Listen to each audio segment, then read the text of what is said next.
ఒక హడల్ పరీక్ష ఫీజులకు ధర్నాలైనా తెలంగాణ ఉద్యమ మూమెంట్లైనా ఏదైనా మా జనార్దన్ కావచ్చు, మా లవణ్య కావచ్చు, మా లవణ్య కావచ్చు, మా అశ్విని కావచ్చు, ఇంకా నేను కూడా నన్ను కాబట్టి ఏంటంటే వాళ్ళు ఎక్కువ వాళ్ళ పాటు మేము కూడా కాబట్టి అవన్నీ ఒక మర్చిపోయిన మూమెంట్. కాబట్టి మేడం మేము చదువుకున్న రోజుల్లో మేము ఎలా ఉన్నాం, ఇప్పుడు ఎలా ఉన్నాం, ఒక 2 minutes మా గురించి మాట్లాడవలసిందిగా సగర్వంగా వేడుకుంటాం.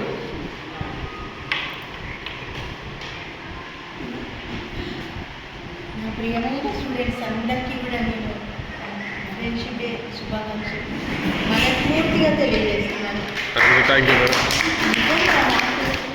చాలా చాలా హ్యాపీ ఉంది.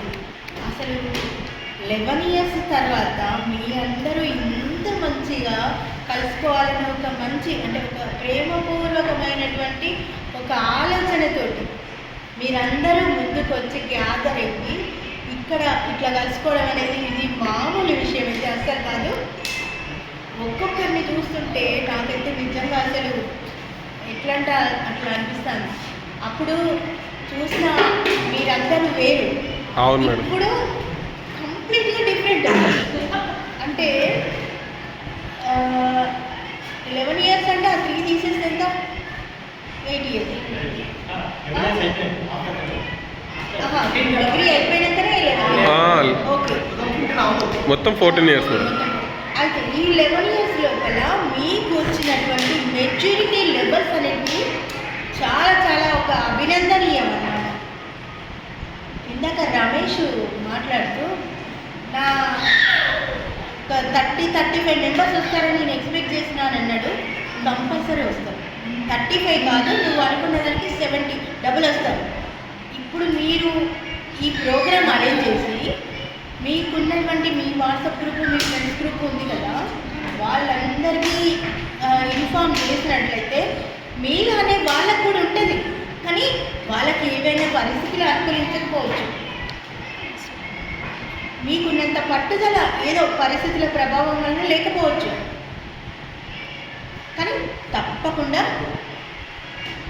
నెక్స్ట్ మళ్ళీ ఫర్దర్ మీరు కనుక ఒకవేళ ఇట్లాంటి మీటింగ్ పెడితే కనుక మీ ఫ్రెండ్స్ అందరూ కూడా మంచిగా గ్యాదర్ అవుతారు. నాకైతే అసలు చాలా అంటే చాలా హ్యాపీగా ఉంది. ఒక్కొక్కరు ఒక్కొక్క టైప్ ఆఫ్ వేలో మీ లైఫ్ జర్నీని చేస్తున్నారు. తర్వాత ఒకరేమో పిహెచ్డీ చేస్తే ఇంకొకరేమో నేను పిహెచ్డీ చేయాలనుకుంటున్నాను అని చెప్పడం. తర్వాత అసలు ఒక్కొక్కరు ఏంటి మన న్యూస్ కావచ్చు, తర్వాత రమేష్ యూనివర్సిటీలో ఉండి మంచి యాక్టివిటీస్, రాము అయితే ఎంత యాక్టివ్గా అసలు అప్పుడు చాలా ప్రోగ్రామ్ చేసేవాడు. అశ్విని అయితే నేను అసలు ఇంట్లో ఉన్నప్పుడు కూడా కాల్ చేసి పిలిపించుకునేదాన్ని వేరే ప్రోగ్రామ్స్ అన్నిటికీ. మీ గ్రూప్ అన్నింటిలో కల్లా నాకు అశ్విని బాగా అటాచ్మెంట్ ఉండేది అనమాట. ఎన్నిసార్లు నేను కాల్ చేసేది, అశ్విని కాల్ చేసేది. కాల్ చేసి నేను కాల్ చేసిన ప్రతిసారి వచ్చేది. నేను రమ్మన్న ప్రతి ప్రోగ్రామ్, అది సర్వీస్ ప్రోగ్రామ్ అయినా ఇంకేదైనా ఏ ప్రోగ్రామ్ అయినా కానీ మేడం నేను కూడా వస్తాను, నాకు కూడా ఇంట్రెస్ట్ అని చెప్పేసి చాలా యాక్టివ్ పార్టిసిపేషన్ ఉండేది.